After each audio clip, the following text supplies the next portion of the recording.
welcome to the structuring assignments workshop. This is the fourth, I think, in our series of workshops. And what we're looking at today is how we structure the way we write an assignment so that we have full control of the way that we express our knowledge, and we're doing the best job we can in presenting our knowledge to the marker. Okay. I believe you're computer science, Psyche, is that right? Yes. Yeah, okay, fantastic. All right, so that's where we're starting off from, and we'll just crack on. And if you have any questions or any kind of comments, please do, yeah, just ask away. Okay. Which slide can you see on the screen at the moment? So what do you mean by structure? Oh, great. Okay, fantastic. It's working. Brilliant. Okay, so the important thing is that structure is quite often misunderstood by students. Okay. And what we mean by that is really what the reader experiences when they are reading your work. Okay. So the content is the things that you're talking about, and the evidence that you provide, and the argument that you make throughout your work. Okay. If you like, if the assignment is the question, then this is the answer, isn't it, that we're providing through our written work. Okay, so it needs to be in logical sequence. Okay, so if you're thinking about what you know everything that you're going to say, but the reader might need to have some things first, and then that prerequisite, that thing they need to know first, allows them to understand what comes afterwards. Okay, so that's one important part of structure. And the other thing is that for them to read it and to understand it fully and properly, the points need to be separated. Okay, so different points and issues need to be broken up so that they can take them one by one. They can think about them one by one, understand the implications perhaps of them. You know, at undergraduate level or at master's level, we're talking about some fairly complicated ideas. Okay, so we need to help the reader to understand that in sequence. Okay, and also you're working towards a conclusion. Yeah, your conclusion is a summary of your answer for that assignment. So everything that you're putting in your assignment needs to have that step by step by step type of approach, so that by the time they get to the conclusion, the person reading your work is going, oh, okay, that makes sense. You know, that's led there. It's not something that just drops out of the sky and they're not sure why you've said it at the end. Okay. As you're doing that, what you're going to be doing is presenting evidence. Okay, so you're giving your ideas, you're saying that you think this, but then you're backing that up with the evidence. We'll talk about the ways that works as we go through the session this afternoon. Okay, and increasingly, as you go through, especially in undergraduate, you know, through your 3 years, and then as you move on to masters, the level of criticality increases all the time. So what we're looking to do is put into our work constantly this idea of using evidence in a critical way. And we're thinking about the extent to which something is true, comparing different types of evidence to see whether maybe get different insights from different types of evidence. And it might be that older evidence has been superseded by newer evidence. We're always thinking in terms of criticality when we're putting together our written work. Okay, so first of all, if we look at the overall shape of our work, the way that we organize the whole thing, there are different ways of structuring the text. Okay, you might have an assignment that gives you a structure. You may be even given headings for sections. You know, you might be being asked to write a report. It's quite straightforward. That's the way they want it to do. Or you might have no guidance at all inside the overall structure, just a question to write about. Okay, so it's very much you're choosing your structure depending on the subject you're writing about, the essay title, what they've asked you to do, and the purpose of your writing.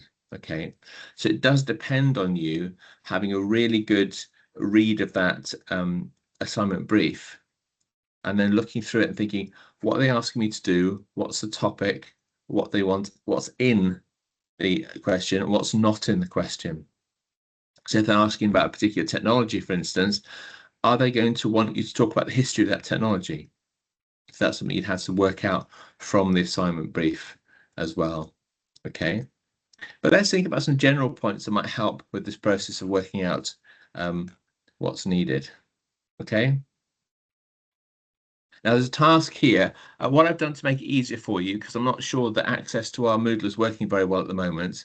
Okay. If you look in the chat, there's two different versions of the same document. Okay. If you'd like to open one of them and have a look at the title at the top, and then have a look at what the different questions or different structures are for that question. Okay, so if I give you just a minute to do that, and let me know if you've opened it or not.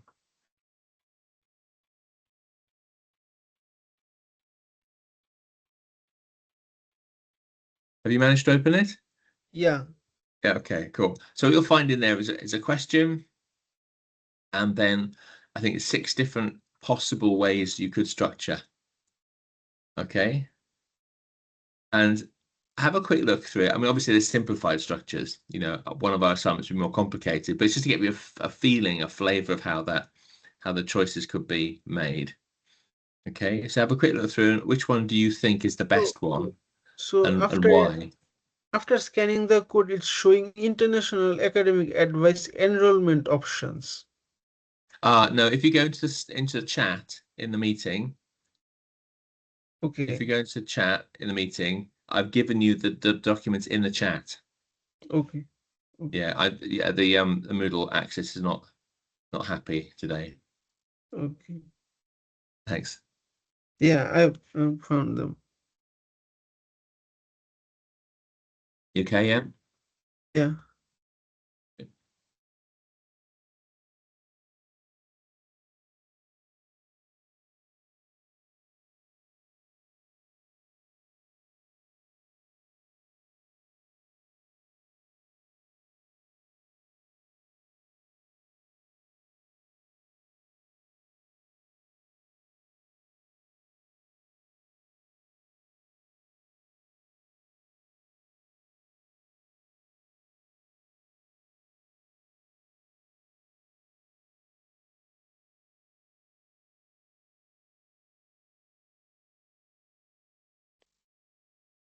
So what should I do now?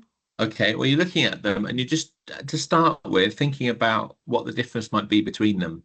Yeah, and if you can pick a favorite, if you think one of them is just clearly better than the others, just let me know. Okay. Okay.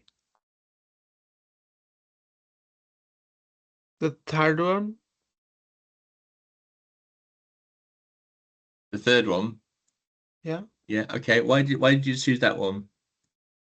So there is a discussion of the marketing theories as well. That's why. Yeah, it's a good one, isn't it? It is a good one.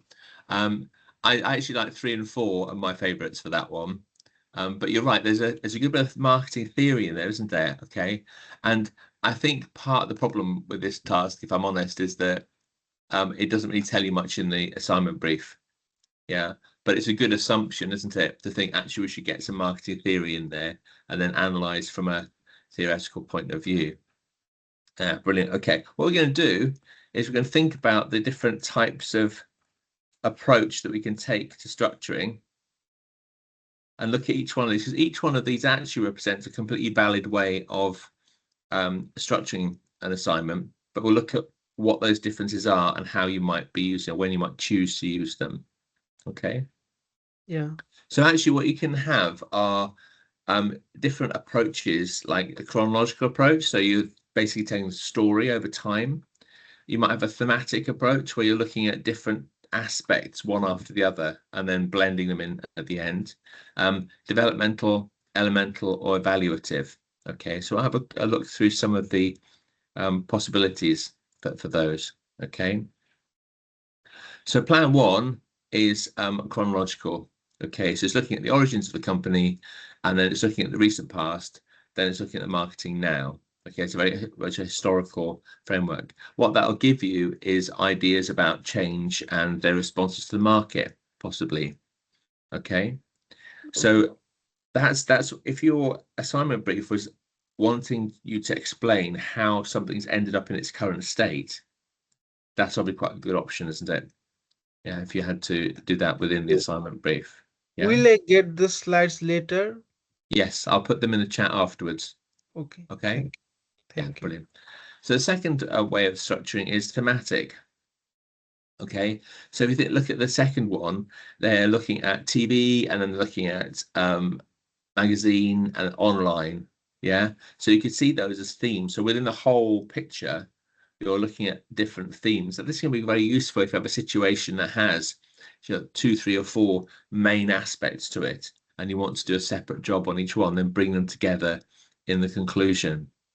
Okay, so that's another way that you could do it, especially if the situation clearly lends itself to that. Yeah. So you would make a judgment about that when you're looking at possibly even when you're doing a reading, you might then get feeling, this is breaking down into some things. There's some lumps here, you know, some separate pieces of the puzzle that I could talk about one at a time. Another way is the one that actually you chose, I think, wasn't it? Oh no, that was plan 3 you chose, I think, wasn't it? Yeah, that's it, plan 3. It's developmental. So you're thinking about the theory first, and then going to the marketing, and then reviewing with the theory afterwards. Yeah. So when the person's reading your work, they can see that your work develops from an initial theoretical point into some of the real life situations. And then again, you're reinterpreting that using that marketing theory afterwards. Okay. So it's very much building from one section to the next as you go through. Number 4 is using an elemental structure. Okay, so it's a bit similar to the thematic, but not quite the same, because you're looking at different features within one big thing. Okay, so splitting a situation up into strands that are quite similar, but it allows you this structure to tackle them one at a time. Okay, and do some describing and some exploring, and then some critical writing about those individual features. Okay, and what you've done here, obviously, is that this plan has decided that these are the 3 most important features. There might be, you know, many features, but they've honed in on those 3 features. So you would also need to explain why those features have been chosen. Yeah, within that, so the reader understands why you've gone to that structure. The 5th type is the evaluative structure. Okay, so here we're talking very much about good points and bad points, aren't we? You know, and what you could do is obviously you could blend in some evaluative into any of the other structures, which would be a sensible critical thing to do. But you could structure a whole piece of work based on an evaluative structure. So you might say, right, what are the good points? Really explore those with some evidence of why they're good, some bad points. And then you're making some sort of overall evaluation at the end. Okay, this can be a powerful way of doing it. The difficulty will come is when you've got good points and bad points that are actually part of the same aspect or part of the same process or same product. You know, you talk about the good points, and then later on, quite a bit later on, you might come back to that product and talk about the bad points. Okay, so the criticality is really strong in this way of doing it, but you might want to see if the good points and bad points are sufficiently separate for you to be able to talk about them in this way. Okay, so what we're doing is thinking that this is going to be what, 2,000, 3,000, maybe even 4,000 words long. Yeah, so we're always thinking, what's the reader's experience going to be of this? Are they going to remember about the positive points about this product if I come back to that product later on with the negative points? Or am I going to have to write in a way that reminds them, and that becomes inefficient with my word count as well? Okay. So the take home really from this section is to say, well, none of these is perfect. There is no one killer structure that you're always going to be using. In fact, we wouldn't want to have one set way of doing it, because what we want to have is like a series of tools that we can apply when it suits us best for the work that we're doing at the moment. Okay, and obviously this one you chose number 3, and I think actually probably pretty sound choice for this sort of question as well.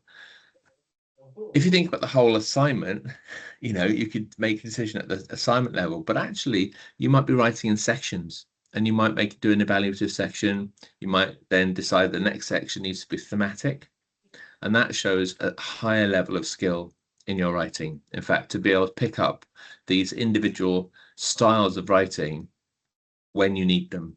Okay, as long as you're making it really clear to the reader that you are doing this, yeah, and you're not mixing up too much so they get a bit lost in what you're trying to do, that's absolutely fine. So, okay, if I want to write about the impact of social media on the young generation, then which structure is better for me? Okay, so if we think about the question about social media and impact on the young, okay, let's go through some of these different ways of structuring them, because you could, if we have a look back, you could talk about the history of social media and the growing impact on young people. That's one way of doing it, isn't it? You could have maybe thematically, you could have different types of technology. You could have messaging, social media. You could have in-game conversation. You could break it up thematically, couldn't you, that way?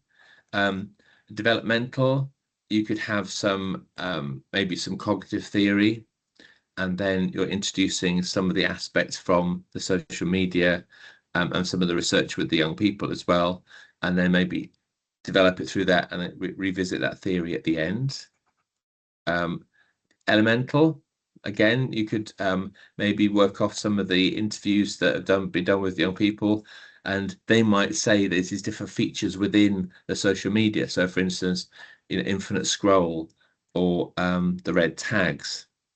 So you can choose these, and almost I think, well, if I was going to use this type of structure, what would it look like? And just try and imagine what would that end up looking like, and then compare it back to a question and think, if I write it in this way, how close am I going to land to that question? How well do I answer that question? It could be that an evaluative structure works well, but then what you might want to do is actually evaluate the individual themes. So you might start combining a little bit as well, because you're always going to be writing evaluatively because you're writing critically. Yeah, that's the kind of way I would approach it. So it probably isn't a right or wrong answer. It's more to do with the way they frame the question as well. Yeah. So should I combine all of them? Well, you're probably going to go with one as your main structure, Okay. but then you might use a little bit of the others in there as well, possibly. Let me carry on the rest of the session, right? We'll come back to this. It's Okay. interesting Okay. how you make these choices, right? And there's a lot more to it. So I'll crack on. Okay, that's fantastic. Okay, so thanks for that. So what we're looking at with the structure is a unifying idea that runs the whole way through it. Okay, people talk about the golden thread. Other people might talk about a spine and the connectedness of the spine as you go around. So we're trying to give the person who's reading it a sense that they're going from an instruction to a conclusion in a way that is intuitive to them. They can understand it, and they're not kind of trying to work out why the order is the way it is. It should be a kind of a sensible, logical way of presenting it. That doesn't mean that two different students can use a different structure and still get good marks. It's not kind of, there's no one favored one. It's just the one that you think helps you say what you need to say the best. Okay, and you can also, coming back to what you were saying a minute ago, you can actually structure your individual paragraphs a little bit like that as well. So you might do an evaluative paragraph within a section. Okay, so when you're taking the whole of the assignment word count, you're breaking it down into what you're going to do in each section. Maybe you're going to give, you've got 2,000 words, maybe you've got 500 word sections, 250 for the introduction, 250 for the conclusion. That might be your starting point for thinking about it. And then you're thinking, well, there are three main things I need to talk about. Maybe they're themes. And you go to the thematic way of doing it. But then at the end of each section, for each theme, then you maybe go into that more evaluative style of planning at the end.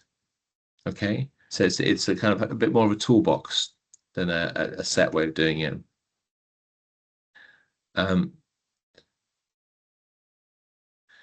As you're going through, when you're writing within your paragraphs, you have to be doing what we would call detailed analysis.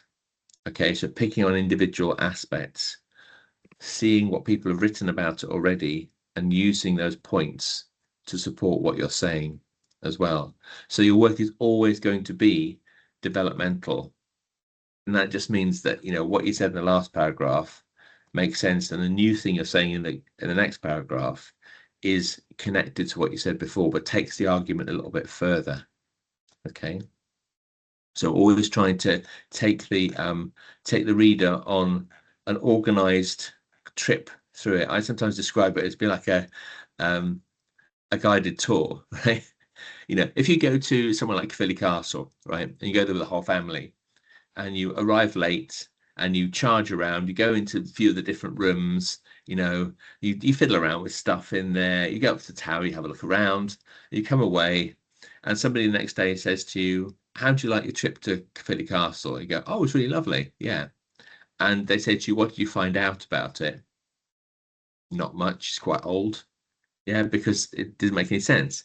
But imagine if you went there and you had a guided tour and they took you through the different features of the castle and showed you the order in which things had happened, or the battles, or the people, and somebody asked you the same question the day afterwards, you say, oh yeah, I found out this, and I found out this, and I know about this person, and it will be a lot more logical and easier to understand. And this is what we're always trying to do. Okay, we're a bit of a tour guide, and we're taking our reader, who is usually our assessor. So it's really important, because we want to get a good grade, we take them through what we want to say in a logical structure. Okay.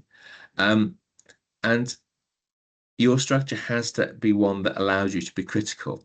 So you're showing different points of view or different aspects, and the strengths and weaknesses, or the impact of something, or perhaps a certain technology is used by so many million people every day, but maybe that is declining, or maybe it's increasing, and you're talking about what the factors might be within that. Okay. What I'd say as well is, quite often people think of the finished writing as the answer. That's my answer. And I think it's a bit like delivering a pizza. You know, I always think as the essay is the box, not the pizza. Okay, you can have somebody hand you a beautiful box that's got lovely pictures on the outside of it, and you open it up, and actually, to be honest with you, it's a bit of a moldy mess inside. It's not very nicely cooked. Okay, so you could have, you know, a beautifully written assignment, but at the end of the day, the things you're saying aren't very insightful, or they're not very well structured. And so trying to make sure that when we plan our work, that plan is really the framework for our answer. And what you can do at that point is you can say, right, I've written a detailed plan for my assignment. I'm now going to get the assignment brief, look at the rubric, look at the assessment guidelines in there. I'm going to assess my own assignment. If I write this well, what is going to be my mark? Okay.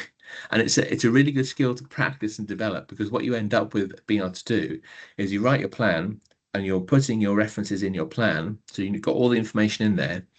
You look at your assessment criteria. Oh, I'm a bit weak in this section. So you add it into your plan. Yeah. Oh, I don't need to say that bit over there. Take that bit out. Okay. So you can adjust your plan and fine tune your plan so it really answers the question and it really does it well. Okay.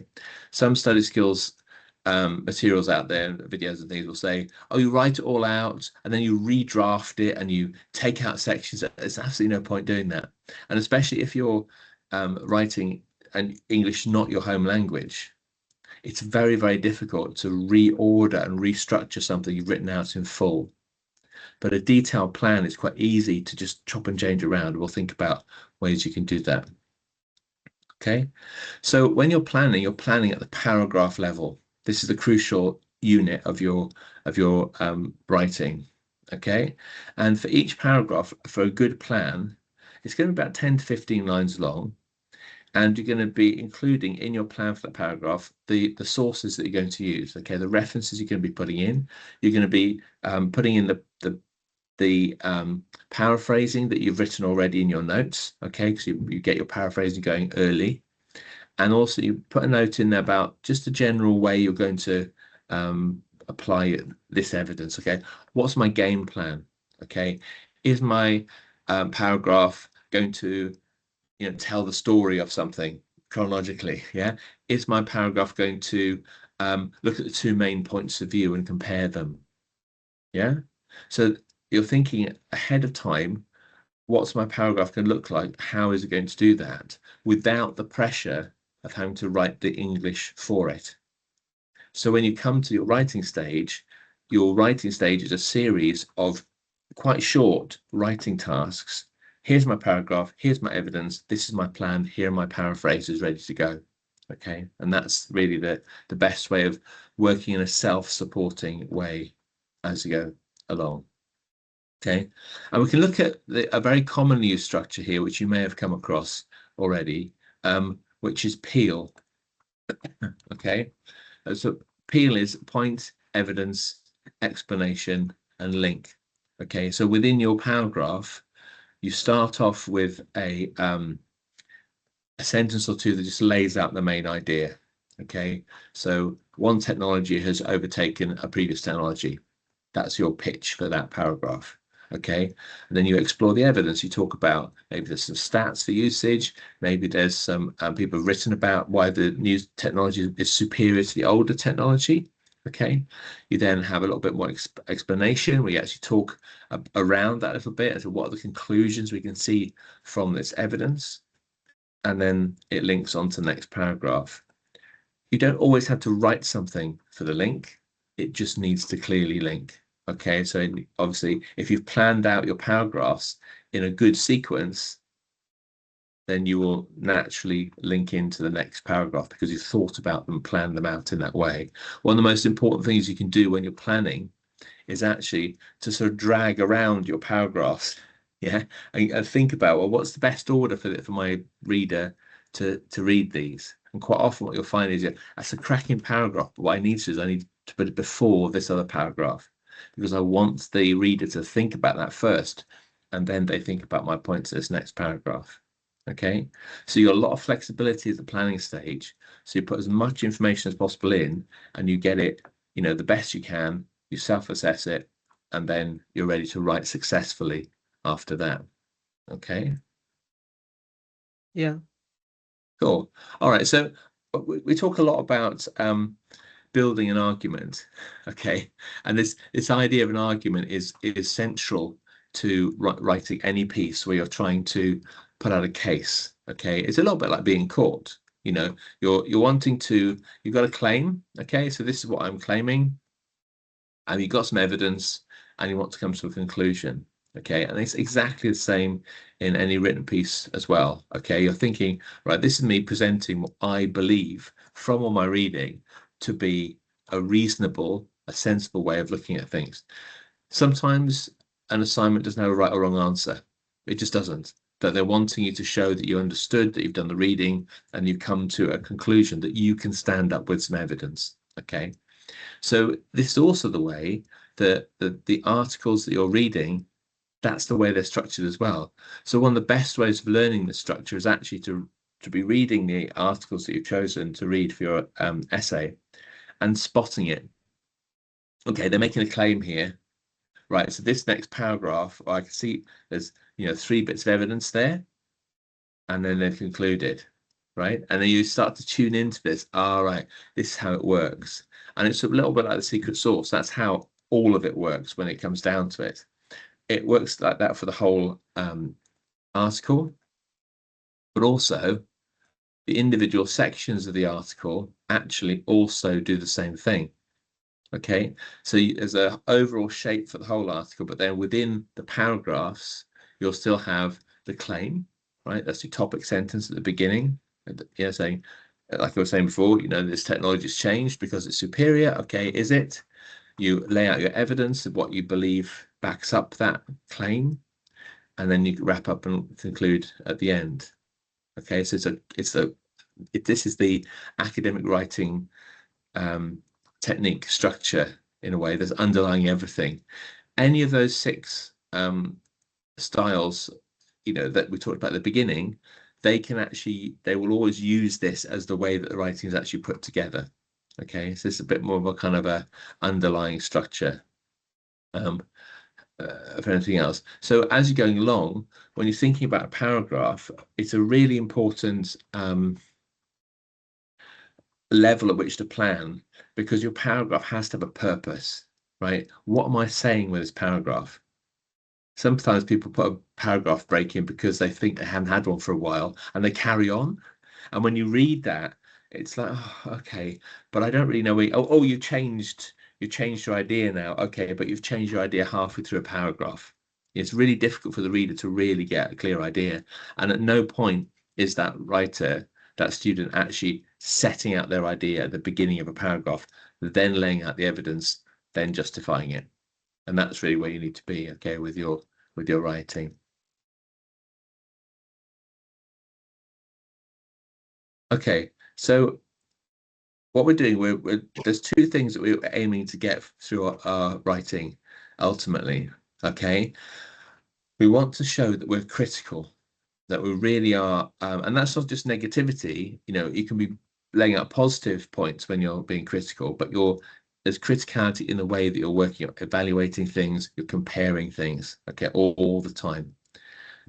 So if you're the person marking you, right, you're usually your lecturer, your marker is reading through it. If it's easy to read, generally easy to read, and that's all about the way it feels very well structured, very clear, then they're going to be going, oh, great, mark, yeah, oh, got a mark there. They can access their marking much more easily. They can give marks because they will be marking positively. So once you've opened up in a nice logical way, if they're wondering what you're saying and they're going back and going, well, how does that link to the previous? I don't understand. They're not going to be ticking. Yeah, they're going to be putting comments in, going, don't really understand how this links to anything else. You know, where are you going with this argument? They'll start putting things in saying you're not using enough references because they don't understand where you've gone with the argument. Okay, so the clear sequence that makes sense to them, using Peel or any other structure is fine. Okay, so Peel is the starting point. If you're not familiar with Peel, get Peel working for you with that point, evidence, explanation, link, and then you'll start naturally to use like different structures. Okay, one of the classic structures is you have a point you're making with your paragraph. The first reference supports it. Okay, the second reference counters it, it opposes it. So you've got a tension there instantly between those two things. And you bring in a third person, a third bit of evidence from a study that supports your first point.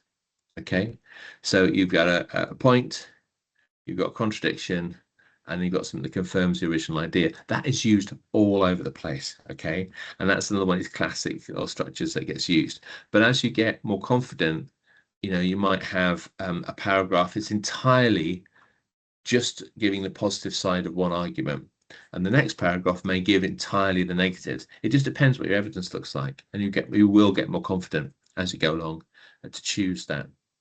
But whatever happens, each paragraph has to have a really clear purpose, and the reader has to think, oh, I know exactly what they're talking about here. You're not wondering, you know, yeah, it's really clear for them what's going on. Also, the style of writing, which kind of links into this, people tend to get complicated and a bit waffly in their writing when they don't have the structure because they're trying to sound academic. If you're laying out clear evidence in a clear sequence, that is being academic, right? You don't need to worry about, oh dear me, I need to go on a website and find some academic sounding words. Just do it clearly, simply, straightforwardly, accurately, with the citations, with the references. You're doing it. That is it. Yeah, and you'll read some articles, and you read them and go, this isn't clear. This is not good writing. Yeah, it's very academic, but sometimes you'll spot things you think maybe they really don't know what they're talking about, and they're just covering up with some language. Yeah, you do wonder sometimes. Okay, when you've done that, when you're drafting your work, it's a good idea to read it over. Okay, read over your work and see whether it flows nicely, whether it's got good rhythm to it. Okay. What I do sometimes is I've got it in Word, I'll press the read aloud button in Word and I'll just listen to it. It's a bit of a robot voice, but you kind of get a feel for, is this working? Oh, that doesn't work. And then you have a look at it. Yeah, because listening gives you a different way of experiencing your writing from your reading of it. Okay. And what can help with that as well is long and short sentences. So if you had a lot of long sentences and you want to make a point, but then you want to move on, you can have long, long, long, short. And the short sentence sometimes, no commas, just that's right. Especially if you're making a really strong point, the evidence therefore shows that this is inefficient, full stop. Oh, that's going to make the reader stop and go, oh, has it said that? Or they have said that because I've got the evidence. Fair, good point. And you might get a positive comment at that point. Okay, so it's managing the experience of the reader as you go through, is excellent. Okay. Any questions on it so far? No. Okay, cool. Right, so we're thinking about critical thinking, really, aren't we? Okay, and it's good to have the range of criticality in there as well. Really thinking about including these different ways of thinking as you go along. Okay, the basic contrast with criticality is description.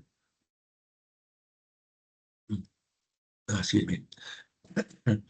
So, you'll get an essay sometimes where they've planned it out in sections. It's all very logical, and the person is just describing things. And they've got lots of good evidence in there, but actually they're just describing things, and they never actually use the evidence against itself. Okay, so looking at this, and this is a counterpoint to it. This is kind of something that's in opposition, or even these two things actually agree, but you have to point that out in your writing. Okay, looking at the strengths and weaknesses, and doing it from a point of your independence of thought. You're not just agreeing with everybody. You've made your own judgments about what these people have said, and that comes through clearly in the way that you talk. Quite often, that's going to be from when you have the first sentence of a paragraph. Yeah, you're laying out what you think, and then you present the evidence. That comes across as a good independent, your independent thinking about the topic. And ultimately, what you're doing is synthesizing. Okay, so synthesis is bringing evidence together to make something new, right? To form your argument. Okay, so you might have a point of view, possibly a point of view that nobody's ever had before, and you present the evidence in this way. Well, you've evidenced it. Nice high mark. I mean, we don't often get a truly completely unique kind of brand new thought, but there is a creative element to this always within what we do. And as you're looking at the sources, it has to be clear that you've analyzed. Okay, so you've broken it down. What happened, who did it, when did they do it, how do they do it, why do they do it that way? These crucial analytical questions that come out through your writing. So you might pick out, for instance, there might be two studies about the behavior of these young people online. Yeah, and when you ask them why did you behave in this way, then you might get some information. Maybe they felt a bit addicted, maybe felt a bit of peer pressure, and maybe how did it make you feel, so all these are questions that really are, and you can detect that in the article because they will give you that information within their findings section of the article. Okay, so when you're evaluating, you're thinking, how strong is this evidence? Yeah, if somebody's writing an article that you're using, like a research article, is it consistent? Do they claim one thing and they actually evidence the same thing? Because sometimes what you'll find is they claim one thing and then you look at the evidence and think, does it really? Maybe there's some question there. And quite often a good article will also put some information about limitations there. Let's imagine the article's about self-driving cars in California, and then they say, oh, well, we only tested them on Sunday morning. Okay, be quite reasonable to say that's a limitation. Would the cars actually behave as well in rush hour on Monday morning? Okay, so we're thinking about these limitations in there as well. and how the evidence compares to their conclusions. And as you're building your argument, you're looking, as we said before, to take the reader on that logical journey through each one of those critical discussions, because that's what we're really doing. Okay, so you'll have a word count for your assignments. Yeah, have you had an assignment recently? Yeah. What was the word count on it? 2000. So it's equivalent. Or equivalent, yeah. So did it have a presentation in there or something like that? No. Okay, cool. So when you have the word count, you can use the word count to see how much you need to say. Okay, so when we talk about breaking things down into sections, so if you look on the example I've got there, your introduction, then some key concepts, then the history of thought about a topic. You know, that's just my example. But what I've done there is start thinking about how am I going to split up this amount of this amount of words. Okay, and what happens is you get down to sections. By the time you get to sort of 200 words, you're kind of talking about a paragraph at that point. So you're getting a feel of how many substantial paragraphs you're able to have in that assignment. And the people who've designed the assignment brief have deliberately done it that way, right? So they're wanting you to give maybe 2 major or 4 major paragraphs, whatever the word count allows you to do. Okay. And what you can also do then is think, okay, well, this paragraph here is more important. I've got more to say in that paragraph. So what you'll do is you'll go, right, I'll push a bit more word count into that one, and I'll take it away from the other paragraph. So you're managing your word count. But what this allows you to do is, as you're writing, you will overshoot a bit, right? If you're well planned, you will overshoot a bit. But one section isn't going to balloon like crazy. You know, oh, I've got 1,500 words for my first paragraph, for my first section. It's just going to be a mess, isn't it? You'll really struggle then to edit down what you've written. And usually the problem when you're writing and you're a bit more experienced with the planning, it's always having to keep inside the word count. Yeah, it's people who are undershooting the word count are usually not well prepared, so they run out of things to say. Okay, crashing over the word count, if you do it by, you know, you usually have a 10%. So you 2,200 or 1,800 is usually the framework. Okay, what you're allowed to have. Anything over 10% above, the marker is allowed just to stop reading. Okay, and if that's your conclusion, your amazingly well thought out conclusion, they're simply going to read it. Okay, and go, some doesn't really make sense in the, you know, there's no conclusion because they don't have to read it. Okay, similarly, if it's less than 90% of the word count, they have to assume in their marking there's something missing.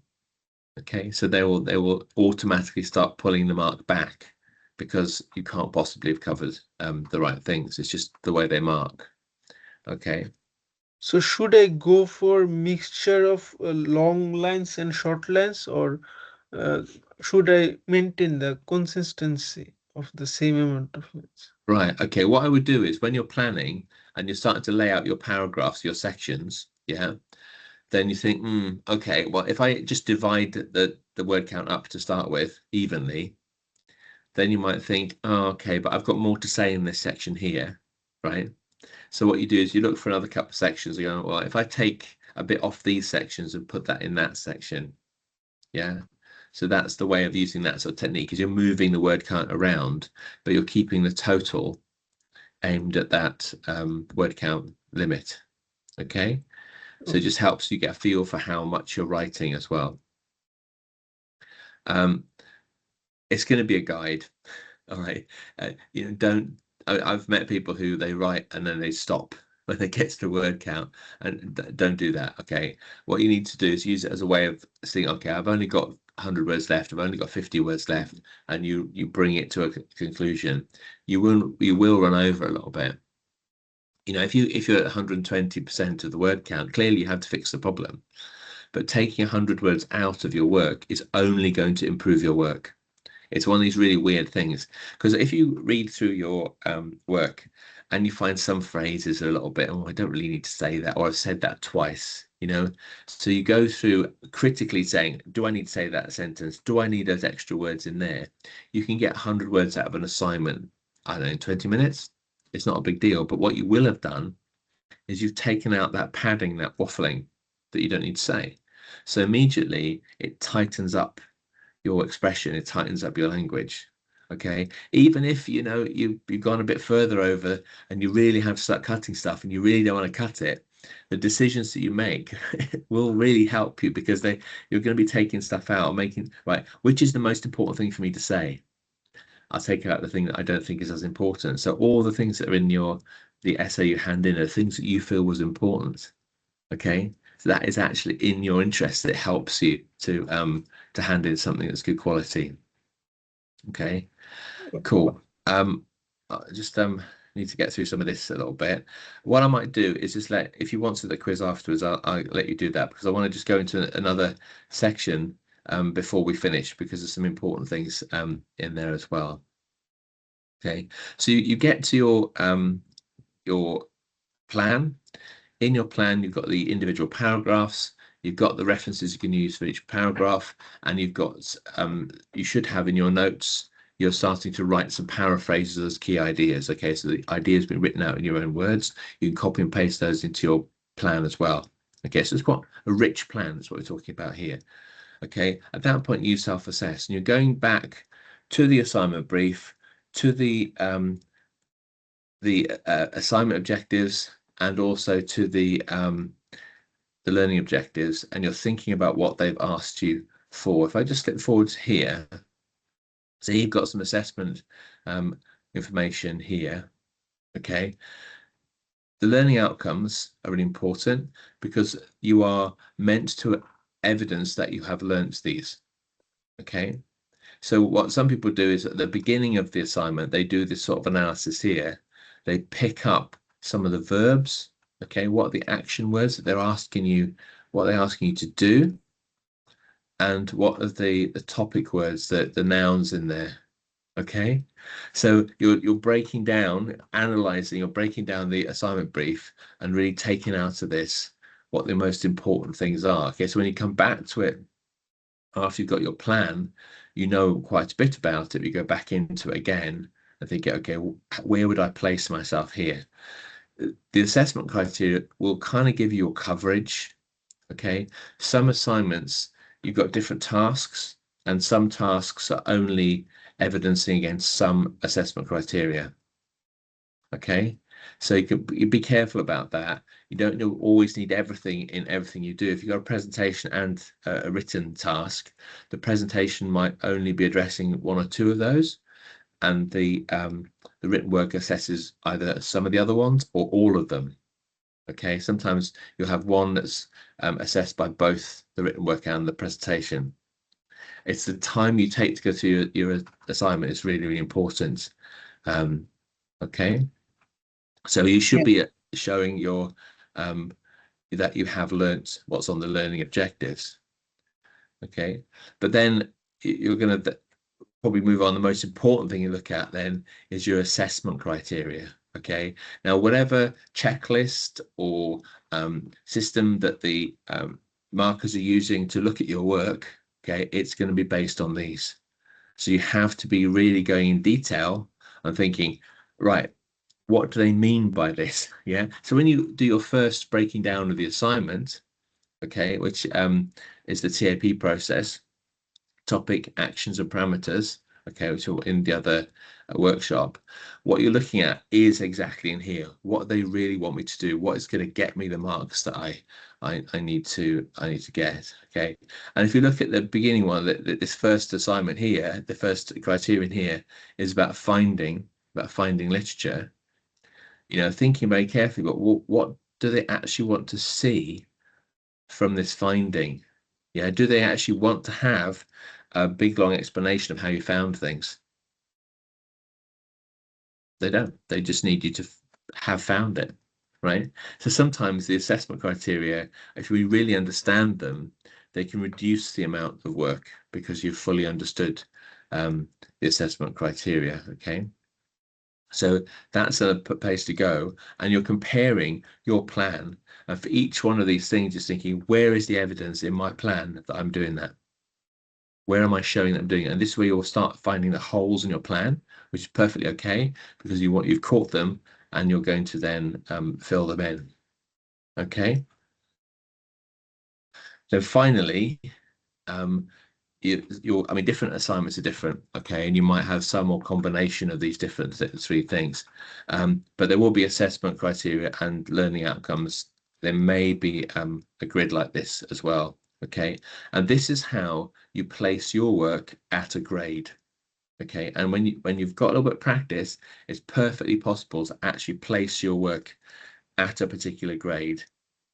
And what you do is you look at the difference between two of these. Okay, so if you look at the pass and the merit for that first one, it's small on my screen, but I think it's the find at the top there. What you're looking for is a difference between those two criteria, right? So it's like, okay, what is it? What would make a difference? What is the marker looking from my work that would make that person go, right, it's up in the higher band or the lower band, okay? And so one of the techniques is you start from the lower band for the pass. What's the difference? What do I need to add? Okay, let's look at the merit. What do I need to add? Let's look at the distinction. What do I need to add? Okay, and that's a little skill all of its own, that one. And so the more you do it, the more you get the hang of, right, I know what I'm doing. So imagine you're talking to your friend about the assignment, it's like, oh, you don't need to say that. And because you've seen in the assessment criteria, oh, I know you have to do that because actually it's the descriptor for the merit. It's not a bad thing to find out, is it?